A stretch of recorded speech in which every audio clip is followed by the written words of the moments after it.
दिल्ली की हवा एक बार फिर जहरीली है। आज सुबह कई इलाकों में AQI 700 के पार है। ज्यादातर इलाके AQI के लिहाज से रेड कैटेगरी यानी खतरनाक श्रेणी में है। दिल्ली के दर्जनों इलाकों में AQI 400 से 600 के बीच है। स्मॉग का असर विजिबिलिटी पर पड़ रहा है। सफदरजंग में आज सुबह विजिबिलिटी 200 मीटर रह गई, जबकि पालम में ये 500 मीटर थी। दिल्ली के तमाम इलाकों में हवा की गुणवत्ता का जो स्तर है वो काफी खतरनाक है, यानी जहरीले धूलकण की वजह से राजधानी के तमाम इलाकों की हवा खराब है। हवा नहीं चलने की वजह से आसमान साफ नहीं हो पा रहा है और स्थितियां ऐसी ही बनी हुई हैं।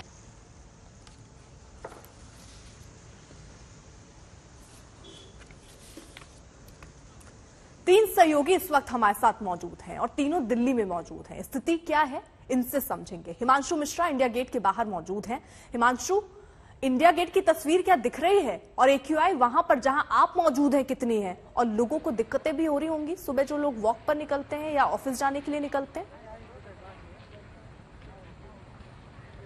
बिल्कुल, देखिए AQI 400 के पार है, यानी बेहद खतरनाक स्थिति में इस वक्त है। और राजपथ पे मैं मौजूद हूँ। पीछे आप देखिए राष्ट्रपति भवन है। अंदर पूरी तस्वीर जहाँ पे हम खड़े हैं यहाँ से बहुत दूर नहीं है, सामने ही है, लेकिन आप देखिए स्मॉग इस कदर है। ये कोई धुंध नहीं है, ये कोई कोहरा भी नहीं है, ये पॉल्यूशन है जिसकी वजह से विजिबिलिटी इतनी कम है कि सामने कुछ नहीं नजर आएगा। दूसरी तरफ हम आपको दिखाते हैं, राजपथ पे जब आप खड़े होते हैं तो हर कोई समझता है जो यहाँ पर आया है कि कितनी साफ तरीके से इंडिया गेट और राष्ट्रपति भवन साफ साफ नजर आते हैं, लेकिन यहाँ पर कुछ भी साफ साफ नजर नहीं आ रहा। अगर कुछ दिख रहा है तो धुआं ही धुआं चारों तरफ है। हवा, आंखों में जलन हो रही है। जैसे अगर आप खुले में घूम रहे हैं, सुबह से हम जगह जगह जाकर के दिल्ली में रिपोर्टिंग की और देखा कि किस तरीके से जो स्मॉग है वो चारों तरफ छाया हुआ है। जो ये हाल सिर्फ दिल्ली का नहीं है, जो पूरा NCR है यही हाल बना हुआ है। और जो लोग बाहर निकल रहे हैं उनसे कह रहे हैं कि जब तक अगर जरूरी नहीं है तो लोग खुद ही अवॉइड कर रहे हैं। ये देखिए यहाँ हालांकि कुछ लोग हैं जो शायद बाहर से आए हुए हैं और यहाँ घूमने के लिए पहुंचे हुए हैं। कहाँ से आए आप? गुजरात से। गुजरात से। कैसा महसूस कर रहे हैं अगर हम यहाँ के मौसम की बात करें? यहाँ तो बहुत मौसम खराब है, बहुत खराब है। हाँ। गुजरात का कैसा है जहाँ पे आप? गुजरात बहुत क्लीन है मौसम है वहाँ। मौसम ठीक है, रहिए जरा हिमांशु। यानी जो लोग बाहर से आ रहे हैं वो सोच रहे होंगे कि राजधानी में पहुंचे और माहौल कैसा है यहाँ पर। मोहित भी हमारे साथ है। मोहित, आप धौलकुआं में मौजूद हैं, धौलाकुआं में, वहां पर स्थिति क्या है जरा बताइए। अर्पिता, आपको सीधे ले चलते हैं इन तस्वीरों की ओर जो दिखा पाएंगी कि क्या स्थिति है। आपने बताया सफदरजंग में जो है करीबन 200 मीटर की विजिबिलिटी थी। ये धौलकुआं का एरिया है, बहुत ही इंपॉर्टेंट इंटरजेक्शन है और यहाँ पर आप देख सकते हैं कि कुछ ही दूरी तक आप देख पाएंगे, उससे आगे देखना नामुमकिन है। और ये सिर्फ और सिर्फ इस वजह से क्योंकि जो पॉल्यूशन है वो दिल्ली में खतरनाक लेवल्स पे ऑलरेडी पहुंच चुका है। 450 से ऊपर है इस समय AQI इंडेक्स पे पॉल्यूशन का लेवल धौलकुआं पर। तो आप समझ सकते हैं कि न केवल सांस लेना बट आंखों में जलन भी लगातार बढ़ती जा रही है। और ये जो स्थिति है ये लगातार देखने को मिल रही है, एक दिन का खेल नहीं है। जो दिल्ली में प्रदूषण की जो लेवल्स हैं वो खतरनाक तरीके से बढ़ते जा रहे हैं। हवा में सिर्फ प्रदूषण ही प्रदूषण देखने को मिल रहा है और लग रहा है कि सरकारें चाहे जितना भी कुछ कर ले, अल्टीमेटली पॉल्यूशन पे फर्क नहीं पड़ पा रहा है। अगर हम बात करें सुबह की तो करीबन 650 के करीब जो है पॉल्यूशन AQI का इंडेक्स था, अभी भी 450 है। आप समझ पा रहे हैं कि लोगों को इस समय क्योंकि काम पर जाना होता है, लोग जल्दी में है, लोग अपने काम पर पहुंचने की जल्दी में है, लेकिन उस समय तक भी अभी तक पॉल्यूशन का लेवल कम नहीं हुआ है। देखना पड़ेगा कि 400 यानी जब खतरनाक आंकड़े से हम बहुत ऊपर 700 पहुंच चुका है कई जगहों पर AQI, इससे अंदाजा लगाइए किस हवा में हम सांस ले रहे हैं। हमारे साथ अमित भारद्वाज भी हैं जो कि ITO में मौजूद हैं। अमित, आप जहां पर हैं वहां विजिबिलिटी कितनी है? अगर लोगों से बात कर पाए तो बात कीजिएगा, और क्या स्थिति वहां पर बनी हुई है AQI की? जी अर्पिता, मैं सीधे तस्वीरें दिखाता हूं अपनी बाकी साथियों की तरह। इस वक्त मैं ITO और मिंटो ब्रिज के चौराहे के पास हूं और तस्वीरों में थोड़ा साफ हो जाएगा कि दिल्ली में इस इलाके में विजिबिलिटी कैसी है। कोई और दिन होता, कोई और मौसम होता तो शायद ये सड़क आप स्पष्ट रूप से दूसरा छोर देख पाते, लेकिन इस वक्त जो आपको दिखाई देता है वो धुंध की गहरी चादर है, स्मॉग है, यानी कि प्रदूषण की वजह से बहुत कुछ स्पष्ट नहीं हो पा रहा है। अपने साथी को मैं कहूंगा कि वो दाहिनी तरफ कैमरा करे। आपके ठीक सामने पीडब्ल्यूडी हेडक्वार्टर्स है, दिल्ली का बड़ा आइकॉनिक बिल्डिंग माना जाता है, और अभी सुबह के 10 बजे के बाद भी ये बिल्डिंग बेहद करीब होने के बाद भी बहुत साफ नहीं नजर आ रहा है, और एक थिक लेयर ऑफ स्मॉग जो है उसने घेर रखा है इस पूरी बिल्डिंग को। इस तरफ हम आएंगे अर्पिता, मैं थोड़ा सा आपको इधर का विजुअल दिखाता हूँ। ये मिंटो ब्रिज का इलाका है। नीचे देखिए लोग दफ्तर को जाने के लिए किस तरह से लाइन लगा के, गाड़ियां बिल्कुल खड़ी है, ट्रैफिक की लंबी लाइन है, कतारबद्ध तरीके से गाड़ियां खड़ी है। और दूसरी तरफ आप देखिए मिंटो ब्रिज की दूसरी तरफ कुछ भी नजर नहीं आ रहा है आपको, जबकि ये इलाका बहुत ग्रीन माना जाता है, दिल्ली का बहुत ग्रीन पैच है, उसके बाद भी स्थिति इतनी खराब है। दाहिने तरफ अगर मेरे साथी कैमरा करेंगे तो यहाँ पे एंटी स्मॉग गन लगाया गया है दिल्ली सरकार द्वारा, और ये कुछ अंतराल पे चलता रहता है। लेकिन सच्चाई यही है कि इस तरह के छोटे छोटे एफर्ट्स जो अब लिए जा रहे हैं वो कहीं ना कहीं ऊंट के मुंह में जीरा साबित हो रहे हैं, क्योंकि स्थिति बेहद खराब हो चुकी है अभी। चाहे वो आनंद विहार का इलाका हो, चाहे साउथ दिल्ली का इलाका हो, चाहे आईटीओ हो या लोधी गार्डन हो, हर जगह पे एयर क्वालिटी जो है वो 400 450 के पार है, यानी कि बेहद ही खराब है। और मैं पिछले कई दिनों से दिल्ली में जो वायु प्रदूषण के हालात हैं उस पे लगातार एक्सपर्ट से बात कर रहा हूं अर्पिता, और स्थिति कुछ न कुछ ऐसी नजर आती है कि अब एनवायरमेंटलिस्ट ये कह रहे हैं कि जो वेहिकुलर पोल्यूशन है उसको भी रिड्यूस करने की जरूरत है, क्योंकि पराली की समस्या तो है ही, साथ में वेहिकुलर एमिशंस की वजह से भी स्थिति खराब हो रही है। ठीक है हिमांशु, क्या जानकारी मिल पा रही, कब तक स्थिति थोड़ी सुधरेगी? क्योंकि कहा जा रहा था हवा चलेगी तो थोड़ी स्थिति बेहतर हो सकती है। किस तरीके से कहा जा रहा है कि AQI थोड़ा बेहतर होगा ताकि लोग अपने घरों से बाहर निकल पाए?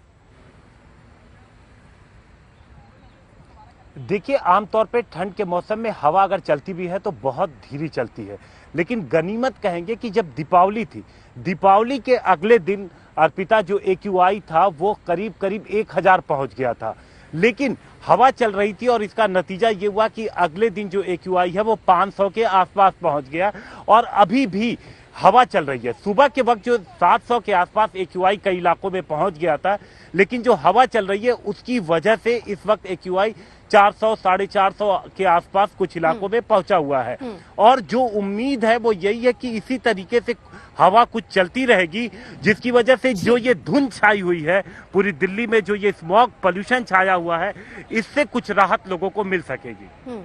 यानी मोहित, अब हम कुदरत पर ही पूरी तरीके से निर्भर हैं। हवा चली तो ही मौसम को सुधर सकता है।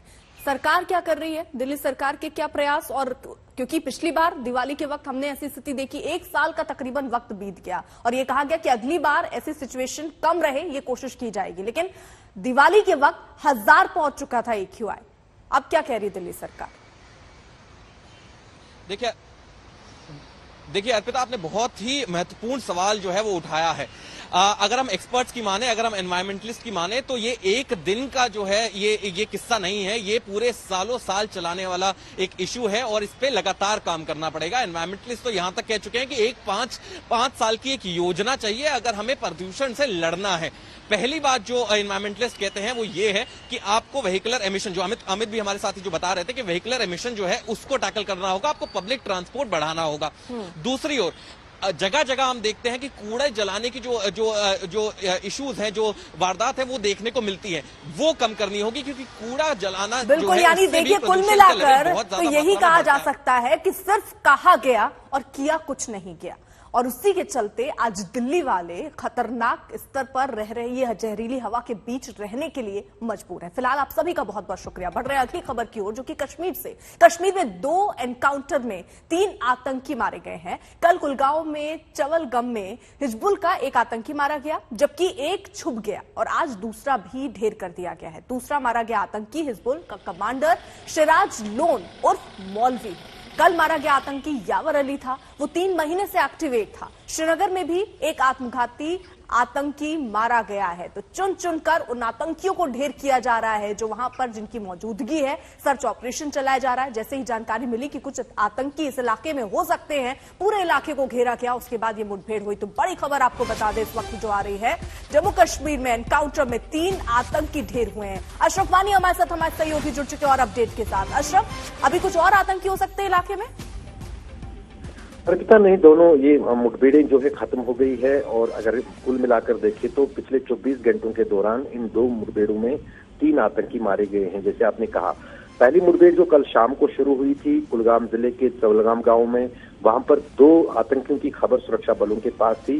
कल एक मारा गया था, जबकि हिजबुल का कमांडर जो है वहां उसी इलाके में छुपा था। आज सुबह वहां दोबारा मुठभेड़ शुरू हो गई और शिराज मौलवी जो हिजबुल का जिला कमांडर कुलगाम का था, वो भी इस मुठभेड़ में मारा गया है। मुठभेड़ की जगह से हथियारों और गोली बारूद बरामद हुआ है।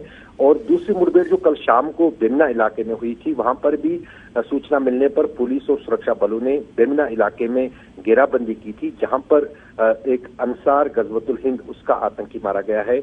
आमिर रियाज उसकी पहचान हुई है और पुलिस का कहना है कि वो आत्मघाती हमलावर था। दरअसल पुलिस ने एक वीडियो भी जारी किया है जिसमें ये आमिर रियाज जो है वो खुदकुश हमले यानी आत्मघाती हमला करने की बात कह रहा है।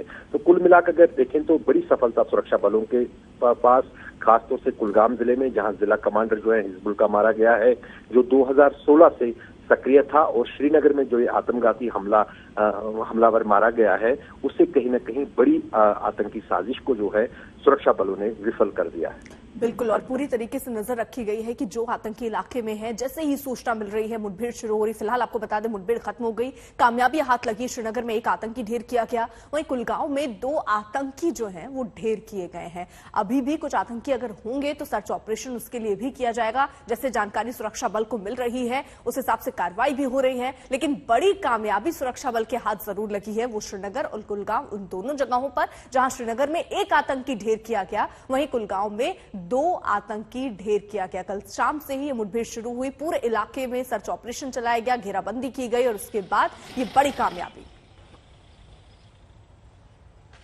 पंजाब में मुख्यमंत्री, उप मुख्यमंत्री, मंत्री, विधायक के बेटे, दामाद, दूसरे रिश्तेदार अहम पदों पर सरकारी कृपा पर रखे जा रहे हैं। और दूसरी तरफ आम आदमी है पंजाब का, जो रोजगार के लिए, अपने वेतन के अधिकार के लिए सड़क पर संघर्ष कर रहा है।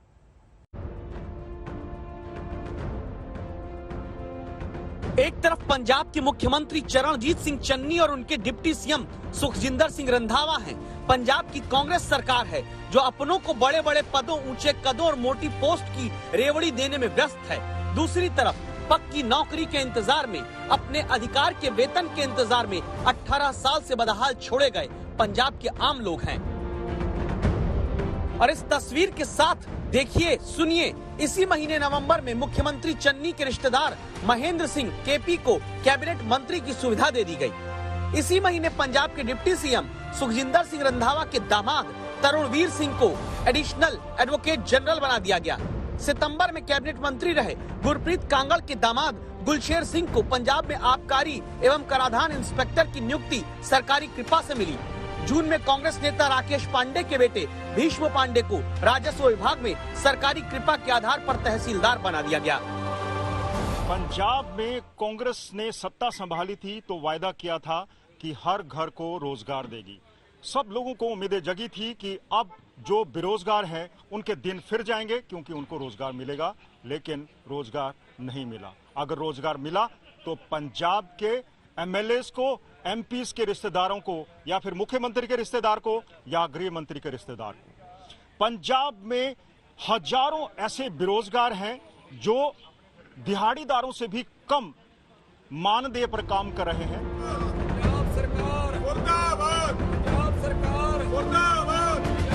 मोहाली में प्रदर्शन करते चले आ रहे ये चंद लोग नहीं, ऐसे 13,000 लोग हैं जिन्हें 18 साल से वेतन के नाम पर 3,500 रुपए मिलते हैं। पढ़े लिखे ये शिक्षक दिहाड़ी मजदूर से भी कम पैसा पाते हैं। एक अध्यापक 3500 रुपया ला रहा है और 1,000 रुपये का सिलेंडर आ रहा है, 1,000 रुपये का 5 लीटर सरसों का तेल आ रहा है, और इनसे इसकी दिहाड़ी कितनी बनती है। पंजाब में बेरोजगार लगातार प्रदर्शन करते आ रहे हैं। यही हाल कैप्टन राज में रहा, यही हाल चुनाव से पहले कैप्टन बनाए गए चन्नी राज में चल रहा है। घर घर रोजगार का वायदा किया, लेकिन घर घर में जो रोजगार मांगने आया उसकी लाठी से पिटाई की। अगर आपने रोजगार दिया तो सिर्फ और सिर्फ उन मंत्रियों को, उन विधायकों को, उन कांग्रेसी नेताओं को दिया जो आपकी कुर्सी बचाने के लिए जरूरी थे। उनका हक नौकरी का नहीं है, ये भी हमारे वसनीक है। अगर कोई एलिजिबल है तो हर एक का फर्ज बनता है। हमारे क्या बच्चे अगर नौकरी करना चाहे तो उनका राइट नहीं है, उनका हक नहीं है? क्या वो बेरोजगार रहे? नेताओं के बच्चे जरूर योग्यता के दम पर नौकरी पाएं, लेकिन करोड़पति परिवार से जुड़े लोग कम से कम सरकारी कृपा पर तो न रखे जाएं। ऐसी हर नियुक्ति रोजगार के नाम पर मजदूर से कम वेतन पर काम करते एक प्रकार के बेरोजगारों के जख्मों पर नमक है। लोगों को रोजगार देने के नाम पर उनके वोट तो हासिल कर लिए, लेकिन 5 साल बीतने पर भी पंजाब के लोगों को रोजगार नहीं मिला। आम लोगों को कोरे आश्वासन मंत्रियों, विधायकों और दूसरे कांग्रेसी नेताओं के बच्चों को, रिश्तेदारों को अब नौकरी की रेवड़ियां बांटी जा रही है। मेरे पीछे जो पढ़े लिखे शिक्षित बेरोजगार हैं, सरकार से सवाल कर रहे हैं आखिर उनकी शिक्षा के साथ कब तक ये मजाक होता रहेगा। वीडियो जर्नलिस्ट दिलीप साहू के साथ मंजीत सहगल, मोहाली आज तक। कहते हैं कि काशी को भगवान शिव ने अपनी राजधानी बनाया, तो वहीं ये मां अन्नपूर्णा की धरती भी है, जिनके बगैर काशी अधूरी है। काशी का अधूरापन दूर करने के लिए मां अन्नपूर्णा एक बार फिर शिव नगरी में विराजमान होने वाली हैं। करीब 100 साल पहले इसी काशी में मां अन्नपूर्णा की प्राचीन मूर्ति यहीं से चोरी हुई थी, जिसे भारत सरकार की कोशिशों के बाद कनाडा से वापस हिंदुस्तान लाया गया और अब इसे फिर से काशी में स्थापित किया जाएगा। तेरे दर पे आया बच्चा, मन में भाव लेकर सच्चा, मैया इतनी बस है इच्छा, हमको दे दो थोड़ा भिक्षा। हे अन्नपूर्णा माँ, हे अन्नपूर्णा माँ, हे अन्नपूर्णा माँ, हे अन्नपूर्णा माँ। ये जश्न है काशी के उस अधूरेपन को पूरा करने का, जिसका इंतजार शिव की नगरी पिछले करीब 100 सालों से कर रही थी।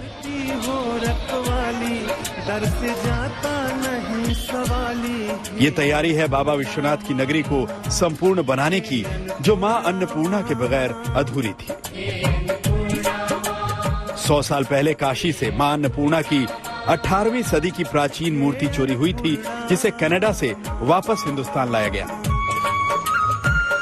मां अन्नपूर्णा के दर्शन करने आम जनता से लेकर मोदी सरकार के नेता और मंत्री पहुंचे, पूजा की, आशीर्वाद लिया और ढोल नगाड़ों के बीच मां अन्नपूर्णा दिल्ली से काशी के लिए रवाना हुई।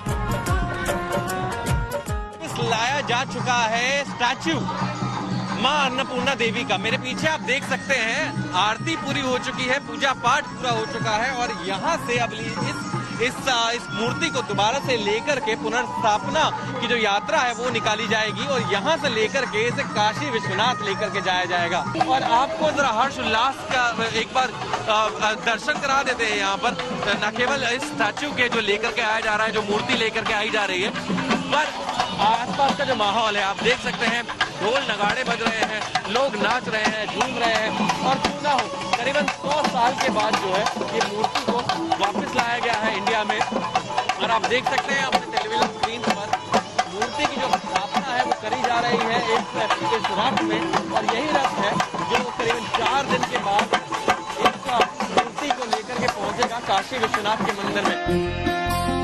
ये रथ यात्रा यूपी के 19 जिलों से होते हुए वाराणसी पहुंचेगी, जहां रास्ते में भी आम भक्त मां अन्नपूर्णा के दर्शन कर सकेंगे।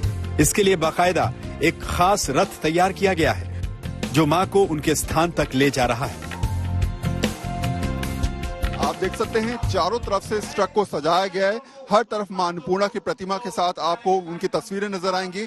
ऊपर की तरफ जहां आप देख रहे हैं यहाँ एक मंदिर तैयार किया गया है, सुबह शाम यहाँ पर मां अन्नपूर्णा की आरती की जाएगी और इसके साथ जहां जहां से यात्रा निकलेगी वहां तमाम श्रद्धालु माता के दर्शन करते हुए आपको नजर आएंगे। करीब 19 जिले ऐसे होंगे जहां पर उत्तर प्रदेश के तमाम लोग माता के दर्शन कर सकते हैं। और इसके अलावा अगर आप समझें तो इस मंदिर के ठीक आगे की तरफ आपको तमाम लोग नजर आ रहे होंगे जो भजन कीर्तन करते हुए मां अन्नपूर्णा को लेकर काशी जाएंगे। रथ यात्रा के साथ सांस्कृतिक कार्यक्रम का भी आयोजन किया गया है, जिसमें अलग अलग कलाकार हिस्सा ले रहे हैं। फोक डांस है। हाँ जी, और हम लोग यहाँ से कासगंज तक जा रहे हैं। बहुत अच्छा लगेगा हम लोगों को और बहुत मजा आएगा हम लोग को ये टूर यहाँ से वहाँ कासगंज तक जाने में। मां अन्नपूर्णा अपने निवास स्थान काशी की ओर बढ़ रही हैं, तो वहीं सरकार चोरी हुई मूर्ति कनाडा से वापस लाने के लिए अपनी पीठ थपथपा रही है। जो मूर्तियां हिंदुस्तान से चुरा ली गई थी या ले ली गई थी वो लौट रही हैं। अब तक 200 ऐसी मूर्तियां लौटी है। मां का स्वरूप, उनका मूर्ति स्वरूप आज काशी लौटने की तैयारी में है। ये हमारे लिए गौरव का विषय है। आज मैं तो यही कहूंगी कि काशी ने जिस व्यक्ति को सांसद चुन के भेजा वो भारत के प्रधानमंत्री बने और काशी के प्रति जो उन्होंने अपना वायदा था, जो कर्तव्य था, वो पूर्ण रूप से निभाया है। काशी की महारानी को उसके क्षेत्र में वापस लाने का काम जो किया है, आप उसको मतलब मेरी अंतरात्मा से पूछे तो शायद मैं उन्हें शब्दों में बयान नहीं कर सकती, क्योंकि मां अन्नपूर्णा की जो पूजा है पूरे भारतवर्ष में उत्तर पूर्व दक्षिण सब तरफ होती है। उधर काशी भी मां अन्नपूर्णा की वापसी का बेसब्री से इंतजार कर रही है। 15 नवंबर को पूरे विधि विधान और हर्षोल्लास के साथ काशी विश्वनाथ मंदिर परिसर के ईशान कोण में सीएम योगी के हाथों से मां की प्रतिमा स्थापित की जाएगी। काशीवासी मां अन्नपूर्णा के दर्शन का बेसब्री से इंतजार कर रहे हैं।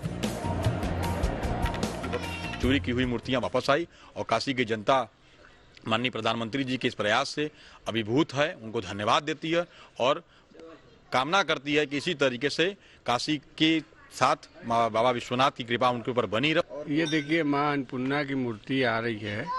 हमारे यहाँ की गई हुई सामान हमको कहीं मिल जा रहा है, इससे बड़ा प्रशंसा हम लोग क्या कर सकते हैं। मान्यता है कि शिव की नगरी काशी में मां पार्वती अन्नपूर्णा के रूप में विराजमान है और उन्होंने खुद भोले बाबा को भिक्षा दी थी। तभी से मिले वरदान के तहत माना जाता है कि काशी में कोई भी शख्स भूखे नहीं सो सकता, क्योंकि उसका पेट खुद मां अन्नपूर्णा भरती है। काशी स्थिति चंद्रिका नाम का एक ग्रंथ है, वहाँ ऐसा वर्णन आया है कि भगवान शिव की ये जो राजधानी है काशी, इसमें भगवान की जो रसोई है वो अन्नपूर्णा है। अन्नपूर्णा का जो मंदिर है वो भगवान का रसोई घर है। मां अन्नपूर्णा की 18वीं शताब्दी वाली मूर्ति 100 साल पहले चोरी हो गई थी, जो कनाडा के मैकेंजी आर्ट गैलरी में रेजिना विश्वविद्यालय के संग्रह का हिस्सा थी। ये मामला उस वक्त सामने आया जब इस गैलरी में प्रदर्शनी की तैयारी चल रही थी। इसी दौरान कलाकार दिव्या मेहरा मैकेंजी के कलेक्शन से गुजर रही थी, तभी उनकी नजर मूर्ति पर पड़ गई। उन्होंने इस मुद्दे को उठाया, जिसके बाद भारत सरकार ने मूर्ति को वापस हिंदुस्तान लाने की तैयारियां तेज कर दी। कनाडा सरकार ने मूर्ति भारत को सौंपने पर हामी भरी। प्रधानमंत्री नरेंद्र मोदी भी पिछले साल मन की बात में मां अन्नपूर्णा की मूर्ति वापस लाने का जिक्र कर चुके हैं। हर भारतीय को यह जानकर गर्व होगा कि देवी अन्नपूर्णा की एक बहुत पुरानी प्रतिमा कनाडा से वापस भारत आ रही है। यह प्रतिमा लगभग 100 साल पहले 1913 के करीब वाराणसी के एक मंदिर से चुराकर देश से बाहर भेज दी गई थी। काशी भगवान विश्वनाथ की राजधानी है और उनकी सहधर्मचारिणी माता अन्नपूर्णा है। काशी की अधिष्ठात्री देवी मां अन्नपूर्णा है। काशी अन्नपूर्णा की नगरी भी है। पुराणों में जिक्र है कि भगवान शिव की रसोई अन्नपूर्णा है, जहां भगवान भी जाकर प्रतिदिन अन्न ग्रहण करते हैं। मान्यता है कि माता अन्नपूर्णा जिस तरह से सभी काशी वासियों को अन्न देती है, उसी तरह भगवान शिव भी मां से अन्न ग्रहण करते हैं। ऐसे में मां अन्नपूर्णा की मूर्ति के महत्व को समझा जा सकता है, जो एक बार फिर काशी में स्थापित होने जा रही है। दिल्ली से रोहित शर्मा, वरुण, वाराणसी से चित्रा त्रिपाठी और रोशन जायसवाल के साथ आज तक ब्यूरो।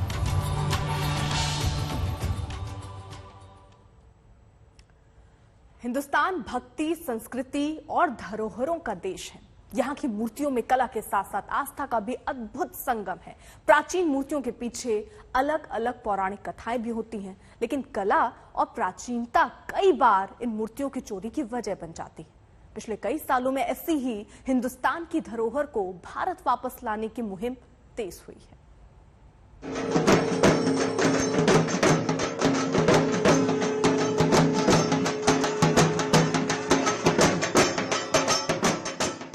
100 साल से भी पहले माता अन्नपूर्णा की जो मूर्ति काशी से चोरी हो गई थी, वो अब फिर वापस आ रही है।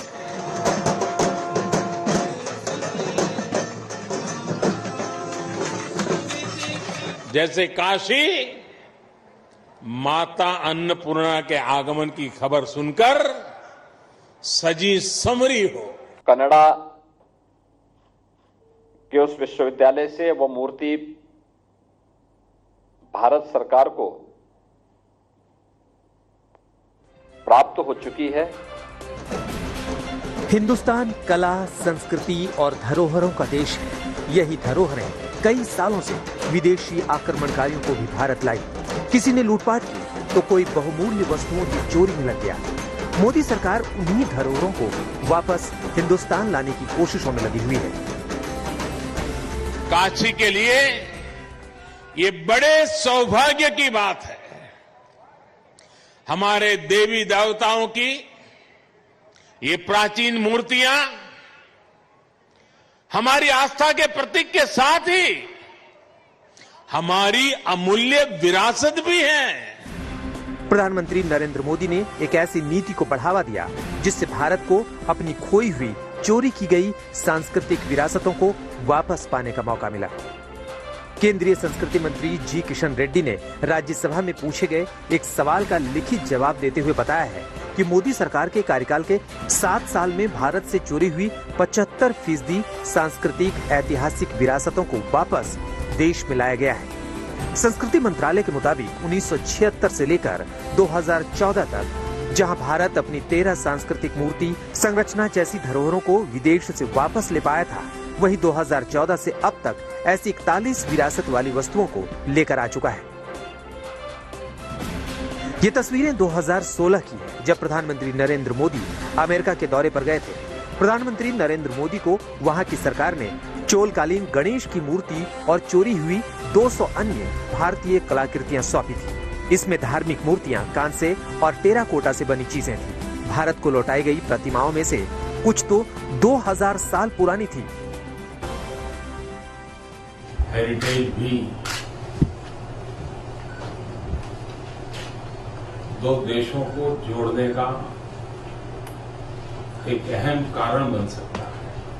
कभी कभी जीवित व्यक्ति जो काम नहीं कर सकते हैं, वो मूर्तियां कर देती हैं। भारत को पुरानी कलाकृतियां लौटाने वाले देशों में केवल अमेरिका ही नहीं है। भारत सरकार की कोशिशों के बाद नेशनल गैलरी ऑफ ऑस्ट्रेलिया ने भारत सरकार को ऐसी 14 विरासतों को वापस करने का फैसला लिया। इनकी कीमत 17 करोड़ रुपए से ज्यादा बताई जा रही है और ये वो धरोहर हैं जिनमें से कुछ 9वीं से 13वीं सदी के बीच चोल राजवंश के समय की हैं। कि 75 वर्ष आजादी को हुए, मूर्ति पहले भी वापस लाई जा सकती थी, उस पे भी काम हो सकता था, लेकिन उस समय कुछ लोग स्मगलिंग में जुड़े रहे और स्मगलिंग में केवल जुड़े नहीं रहे बल्कि जो स्मगलर्स थे उनके ऊपर कार्रवाई भी नहीं किए। तो आज आपको भारत को एक ऐसे प्रधानमंत्री मिले हैं जिन्होंने न केवल कार्रवाई की बल्कि भारत की मूर्तियां और धरोहर को संजोने का काम किया। अन्नपूर्णा की मूर्ति से पहले कनाडा ने खजुराहो से चोरी हुई 900 साल पुरानी एक मूर्ति लौटाई थी। बलुआ पत्थर की बनी मूर्ति को पैरट लेडी के नाम से जाना जाता है। अप्रैल 2015 में कनाडा यात्रा के दौरान प्रधानमंत्री मोदी को ये मूर्ति सौंपी गई। जर्मनी ने 10वीं सदी की दुर्गा की प्रतिमा एंजेला मर्केल की भारत यात्रा के दौरान सौंपी। ये मूर्ति 90 के दशक में जम्मू कश्मीर के एक मंदिर से चोरी हो गई थी। 2012 में इसके बारे में पता चला था। आज तक ब्यूरो। समाजवादी पार्टी के अध्यक्ष अखिलेश यादव की मुजफ्फरनगर रैली में अल्लाह और मल्लाह वाला नारा लगा। अखिलेश ने कश्यप समुदाय के सहारे ओबीसी को साधने की चाल तो चली ही, साथ ही मुसलमानों को भी जोड़ने की कोशिश की।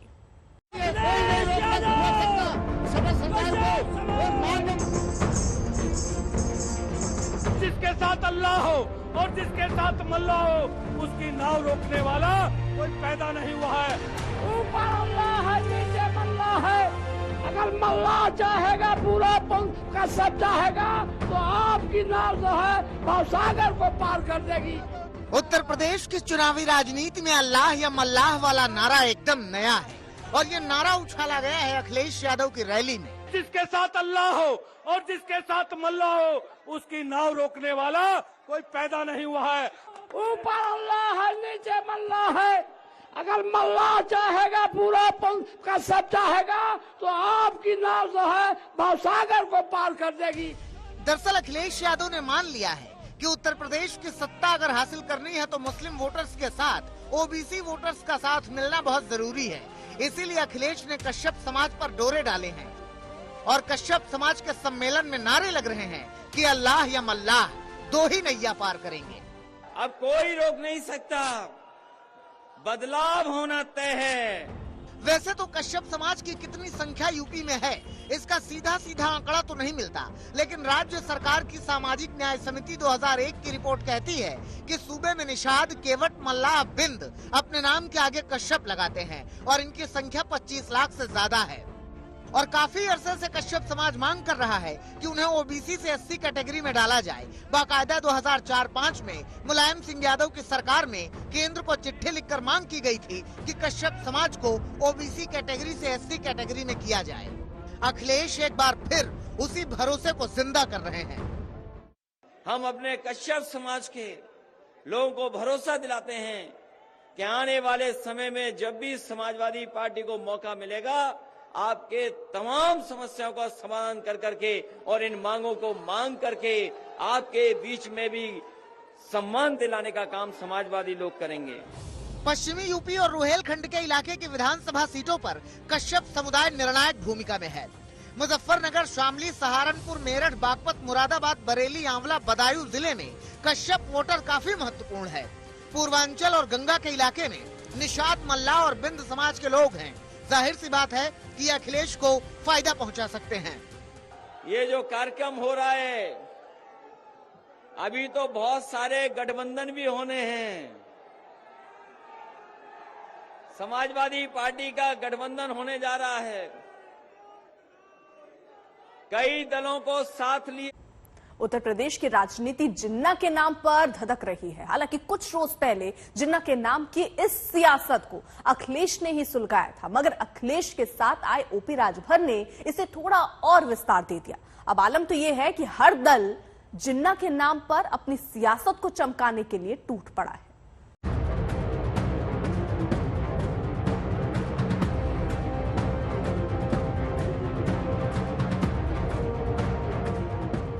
सरदार पटेल जी, राष्ट्रपिता महात्मा गांधी, जवाहरलाल नेहरू, जिन्ना एक ही संस्था में पढ़ करके बैरिस्टर बन करके आए थे। एक ही जगह पर पढ़ाई लिखाई की उन्होंने, वो बैरिस्टर बने, उन्होंने आजादी दिलाई। फिर जिंदा हुए हैं जिन्ना। जिन्ना मरा नहीं करते तब तक जब तक चुनावी राजनीति है, तब तक जब तक सत्ता तक पहुंचने की सियासत है। तो फिर जिंदा हुआ है जिन्ना। कराची, रावलपिंडी, लाहौर, इस्लामाबाद में नहीं, उत्तर प्रदेश में। जिस जिन्ना को अखिलेश ने सरदार पटेल, नेहरू और गांधी के बरक्स खड़ा कर दिया था, उसे आगे लेकर बढ़ चले हैं ओम प्रकाश राजभर। देश के पहले प्रधानमंत्री जिन्ना को बना दिया गया होता तो भारत का बंटवारा ही नहीं होता। मतलब आप इस बात से सहमत हैं उनकी बातों से? जिन्ना को देश का प्रधानमंत्री ही लोग बना दिए होते। इस बात को आडवाणी जी के विचार को पढ़िए, अटल जी के विचार को पढ़िए, जो देश के शुभचिंतक है उनके विचार को पढ़िए। वो क्यों उनकी तारीफ करते थे? वो लोग उनकी तारीफ क्यों करते थे? 59 बरस के ओम प्रकाश राजभर के इस ज्ञान के आगे इतिहासकारों ने तो कलम तोड़ दी है। कैसे सूझे कि अब आगे क्या कहा जाए। न मालूम कौन सी किताब पढ़ाए थे जिसका ज्ञान इस कदर उड़ेल दिया हर हरा कर। लेकिन ओम प्रकाश का बयान बीजेपी को रास नहीं आया। ये सोच इसलिए हो रही है क्योंकि चुनाव के अंदर एक जो बहुसंख्यक और अल्पसंख्यक के बीच में एक डिवाइड करने का प्रयास है।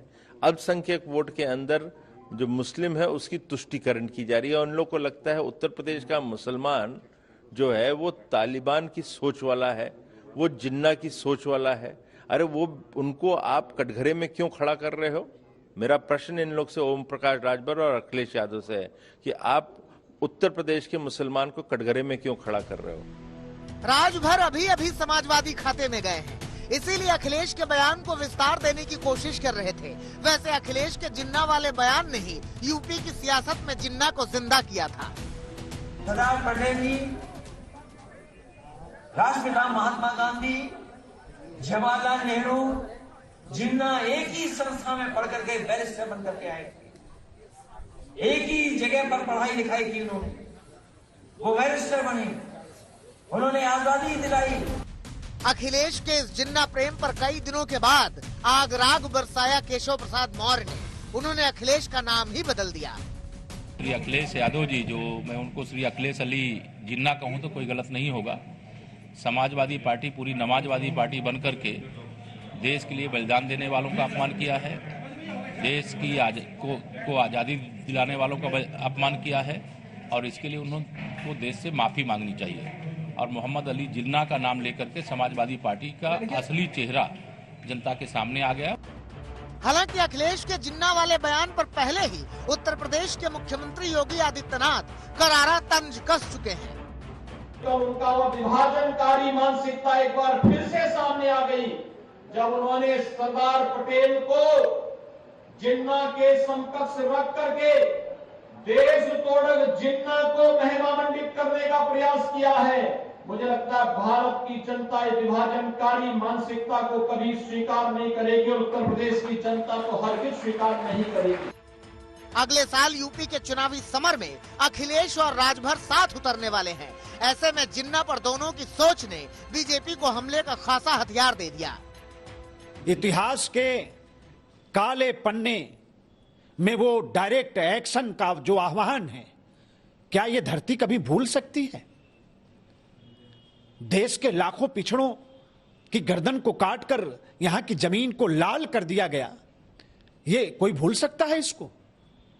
समाजवादी पार्टी के राष्ट्रीय अध्यक्ष का मानसिक संतुलन कहां जा रहा है? जिनको जिन्ना भारत की राजनीति के महापुरुष लगते हैं, उनको जिन्ना के देश चले जाना चाहिए। भारत पर, भारतीयों पर उनको बोझ बनकर नहीं जीना। दरअसल जिन्ना के सहारे मुस्लिम वोटों को रिझाने की कोशिशें होंगी।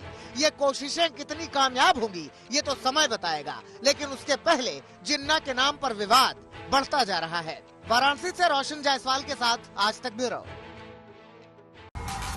आज तक HD, सबसे तेज, सबसे ज्यादा।